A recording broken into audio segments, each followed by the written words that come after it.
The day my dad died, the world didn't just go gray, it fractured. It was a sudden, heart-stopping silence in the middle of a symphony I had grown up with. I remember the call, the way the words didn't make sense, how my phone felt impossibly heavy in my hand. His voice, a constant reassuring baseline to my life, was just gone. One moment he was the titan, the architect of our family's legacy. The next, a ghost in a boardroom that suddenly felt cavernous and cold. The grief was a physical thing, a weight on my chest that made it hard to breathe, a fog that settled over everything, blurring the edges of reality. I walked through the days that followed like a ghost myself, attending meetings I couldn't process, shaking hands I couldn't feel, my mind replaying our last conversation on an endless, torturous loop. He was more than a father. He was my mentor, my confidant, the one person who saw the fire in me when everyone else just saw his shadow. His absence wasn't a void, it was a wound, gaping and raw, and the world seemed intent on pouring salt into it. Then came the reading of the will, a sterile, formal affair that felt like a betrayal of his vibrant life. When the lawyer read the clause, the one that named me as his successor, the silence in the room was different. It wasn't the silence of grief. It was the sharp, icy silence of shock, turning to stone. In that single, life-altering moment, he didn't just leave me the company, he left me a battleground. He left me his office, his chair, his responsibilities, and an empire built on his sweat and dreams. But he also handed me a crown of thorns, placing it on my head in front of an audience that had just become my enemy.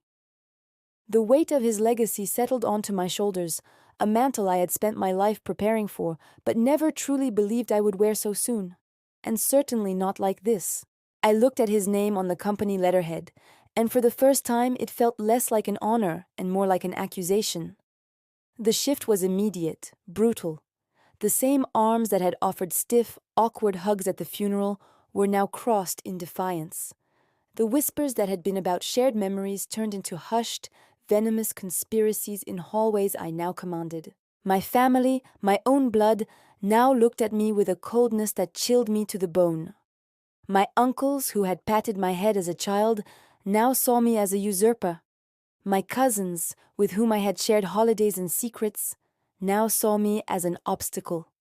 Every decision I made was scrutinized, every success attributed to my father's groundwork, every failure amplified as proof of my incompetence. They see the title, the power, the corner office, but they don't see the 18-hour days.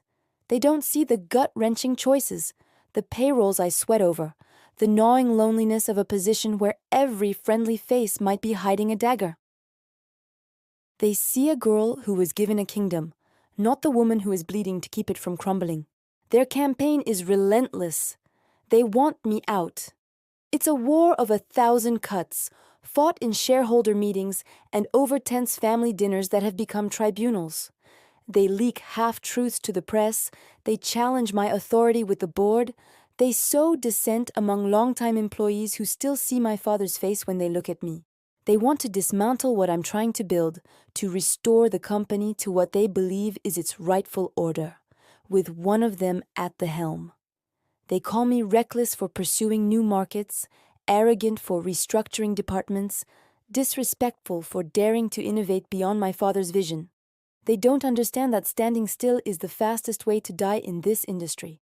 They are clinging to the past, to a memory of a man, while I am fighting for his future, for the survival of the very thing he poured his life into. They want to tear me down, not realizing they are tearing at the very fabric of his legacy. But here is the truth they refuse to see. I am better than them. Not because of my name, not because of a piece of paper my father signed, but because I am his child in spirit, not just in blood. I inherited his work ethic, his foresight, his relentless drive. While they were comfortable in their designated roles, I was in the trenches with him, learning, absorbing, challenging. I saw his failures up close, I understood his fears, and I shared his vision for what this company could become. They see a throne, I see a responsibility. They see profit margins. I see the families of 1,000 employees who depend on me. They are playing checkers, moving pieces to trap the king, or in this case, the queen. But I am playing chess, thinking 10 moves ahead, sacrificing pawns to protect the kingdom. They can hate me, they can plot against me, but I will not let them destroy my father's life's work. This company was his heart, and now it's mine, and I will fight for it with everything I have.